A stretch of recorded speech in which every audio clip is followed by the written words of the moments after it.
दोस्तों, अगर हम आज आपको कहें कि भारत के इतिहास का सबसे पहला अखबार एक भारतीय ने नहीं बल्कि एक ब्रिटिश के द्वारा छपा गया था, तो ये चीज शायद आपको हजम ना हो। इतना ही नहीं दोस्तों, बल्कि भारत के इतिहास का पहला ये अखबार एक अंग्रेज ने खुद अंग्रेजों के खिलाफ विद्रोह करते हुए शुरू किया था। जी हाँ, आज के अपने इस वीडियो में चर्चा करेंगे हम भारत में पत्रकारिता और अखबार के छपने की शुरुआत को लेकर, और जानेंगे इससे ही जुड़े कुछ रोचक तथ्यों के बारे में। लेकिन उससे पहले हम उम्मीद करते हैं कि आपने हमारे चैनल को सब्सक्राइब जरूर कर दिया होगा और बेल आइकॉन को दबा दिया होगा।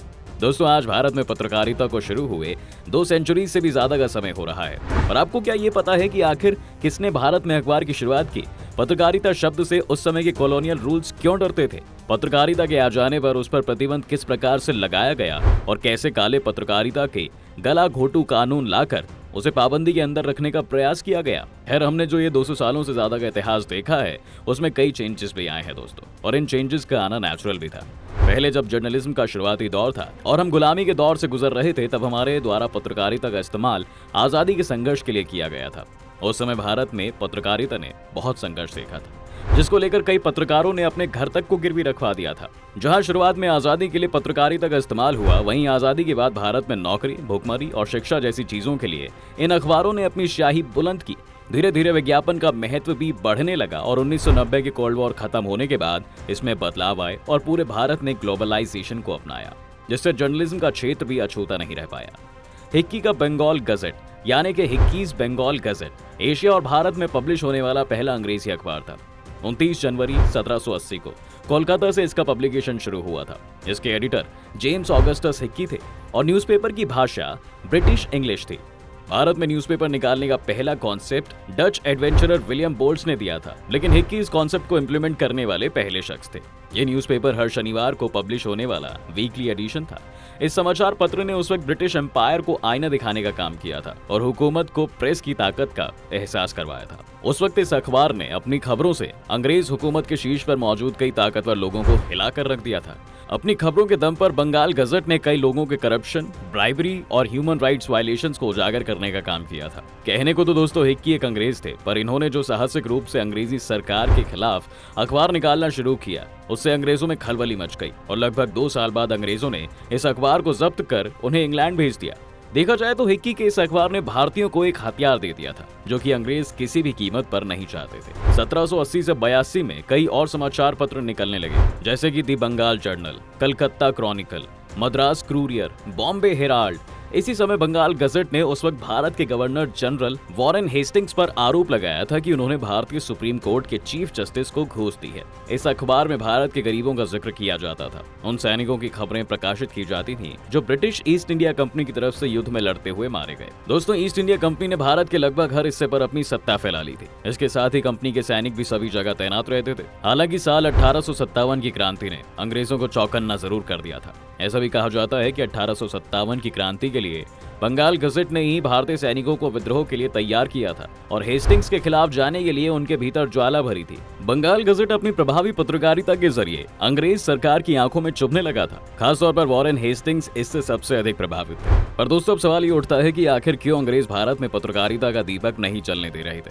तो इसका सीधा सा उत्तर आप इतिहास से उठाकर देख सकते हैं। जी हाँ, पत्रकारिता में जब भारत ने जन्म लिया तो उसने गलत क्या, सही क्या, गलत तो गलत क्यों, सही तो सही क्यों जैसे प्रश्नों से अंग्रेज सरकार को घेर लिया था, जिसके कारण अंग्रेजों को डर था कि अगर वह भारत में आ गया तो उनकी नींव को हिलाकर रख देगा, जो कि वह किसी भी तरह से नहीं चाहते थे। पर पत्रकारिता की नींव भारत में डालने से वो नहीं रोक सके और आगे चलकर इसी पत्रकारिता ने अंग्रेजों के पसीने छुड़ा दिए। बाद में अंग्रेजों ने पत्रकारिता और अखबारों को लेकर कई कानून भी बनाए। इसी बीच भारत में पहली बार एक हिंदी भाषा का समाचार पत्र प्रकाशित होता है, जिसका नाम था उत्तदंड मारतंड, और इसका पहला पब्लिकेशन 30 मई 1826 को हुआ। इसलिए इस दिन को हिंदी पत्रकारिता दिवस के रूप में मनाया भी जाता है। पंडित जुगल किशोर शुक्ल ने इसे कलकत्ता से एक वीकली न्यूज़पेपर के तौर पर शुरू किया था। इसके पब्लिशर और एडिटर भी वे खुद ही थे। इसी तरह हिंदी पत्रकारिता की शुरुआत करने वाले पंडित जुगल किशोर शुक्ल का हिंदी पत्रकारिता की जगत में विशेष सम्मान है। पेशे से जुगल किशोर शुक्ल एक वकील भी थे और कानपुर के रहने वाले थे। उस समय भारत में हिंदुस्तानियों के हक की बात करना बहुत बड़ी चुनौती बन चुका था।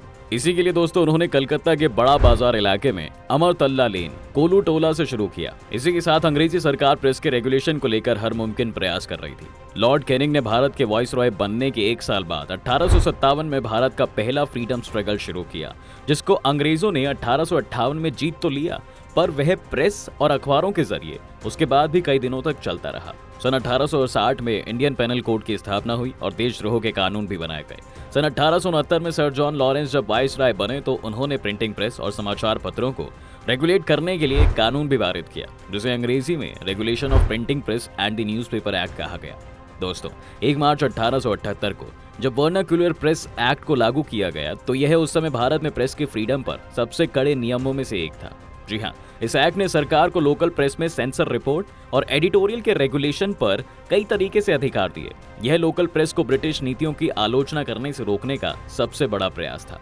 इस समय तक भारत में एक अखबार बहुत मशहूर होने लगा था वैसे, जिसका नाम था अमृत बाजार पत्रिका। बंगाली भाषा का यह अखबार उस समय भारतीय लोगों के बीच में एक नई पहचान बनाने लगा था, लेकिन इस एक्ट के कारण इसे भी कई बंदिशों से दो चार होना पड़ रहा था। लेकिन इसका सटीक तोड़ निकालते हुए अमृत बाजार पत्रिका ने इसके बाद इसका इंग्लिश वर्जन निकालना शुरू कर दिया था, क्योंकि यह कानून इंग्लिश अखबारों के ऊपर लागू नहीं होता था। इसके बाद वॉइस रॉय लॉर्ड मिंटो ने जून 1908 में newspaper incitement to offence act पारित किया। साल 1908 से 1912 के बीच लॉर्ड मिंटो ने 4 नए प्रेस से संबंधित एक्ट लागू किए। इसके बाद 1909 में इंडियन प्रेस एक्ट पारित किया, जिसे मार्ले मिंटो रिफॉर्म्स भी कहा गया।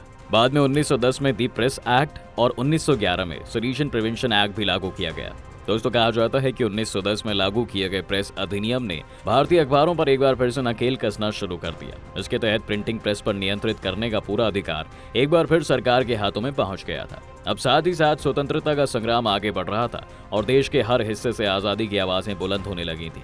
देश में अब तक कई अखबारें अलग अलग भाषाओं में छपने चालू हो चुके थे। अंग्रेजी शासन के काले कानूनों के चलते अब लेखकों और संपादकों को कारवास भुगतना पड़ता। वह अखबारों को दोबारा शुरू करने के लिए जमानत की भारी भरकम रकम जमा करनी पड़ती। बावजूद इसके समाचार पत्र संपादकों के तेवर उग्र से उग्रतर होते चले गए। आजादी के आंदोलन में जो भूमिका उन्होंने खुद तय की थी, उस पर उनका भरोसा और भी ज्यादा मजबूत होता चला गया। जेल, जब्ती, जुर्माने के डर से उनके हौसले पस्त नहीं हुए। महात्मा गांधी से लेकर पंडित जवाहरलाल नेहरू और दूसरे स्वतंत्रता सेनानी अब ये बात समझ चुके थे कि समाचार पत्र सबसे आसान रास्ता है भारत में लोगों के बीच आजादी की चिंगारी जलाने के लिए। इसी कड़ी में कई सारे अखबारों का संपादन शुरू किया गया। 1919 में महात्मा गांधी द्वारा यंग इंडिया और नवजीवन नामक 2 साप्ताहिक समाचार पत्र की शुरुआत की गई। बाद में 1933 में ही महात्मा गांधी द्वारा हरिजन नामक तीसरी साप्ताहिक पत्रिका की शुरुआत की गई। 1938 में जवाहरलाल नेहरू ने नेशनल हेराल्ड नामक समाचार पत्र शुरू किया। 1927 में उद्योगपति जीडी बिड़ला ने हिंदुस्तान टाइम्स और उसी वर्ष एस सदानंद ने मुंबई के गरीबों और मध्य वर्गों के लिए फ्री प्रेस जर्नल की भी शुरुआत की। कहा जाता है दोस्तों कि इन सभी अखबारों ने भारत में आजादी संग्राम में बहुत अहम भूमिका निभाई और आगे चलकर एक नई कहानी लिखी। भारत की आजादी के बाद समाचार पत्रों में कई बदलाव हुए, यहाँ तक कि पत्रकारों की कार्यशैली भी बदल गई थी। ज्यादातर अखबार भारतीय संपादकों के हाथों में आ गए थे। न्यूज एजेंसी सर्विसेज अब नियमित रूप से भारत के प्रेस ट्रस्ट के साथ उपलब्ध हुई, जिसकी शुरुआत 1946 में हुई थी। इससे पहले लोग एक मिशन के लिए काम कर रहे थे, लेकिन आजादी के बाद अखबारों में एक प्रोफेशनल चेंज दिखाई देने लगा। इससे लोगों को रोजगार मिला, जिसके कारण अखबार एजेंसीज की तरफ लोगों का रुझान बढ़ने लगा और बाद में आगे चलकर अखबारों ने पन्नों को भी ब्लैक एंड व्हाइट से रंगीन कर दिया। गौर करने वाली बात अब यह है कि आज के आधुनिक युग में जब इलेक्ट्रॉनिक और टेलीविजन मीडिया इतना आगे निकल चुका है, तो इन अखबारों के स्ट्रक्चर में भी चेंज देखे जाने लगे हैं और अब ज्यादातर अखबार हमें ऑनलाइन फॉर्म में उपलब्ध होने लगे हैं। लेकिन इन सब चीजों के बावजूद भी हम समाचार पत्रों के गौरवशाली इतिहास को कतई नहीं झुठला सकते। बहरहाल, अगर आपको हमारी ये पेशकश पसंद आई हो तो हमें अपनी राय कमेंट बॉक्स में जरूर दें और यह भी जरूर बताएं कि आप लोग कौन सा अखबार पढ़ना पसंद करते हैं। और हाँ, वीडियो को लाइक किए बिना बिल्कुल ना जाएं और अपने दोस्तों को भी जरूर शेयर करें।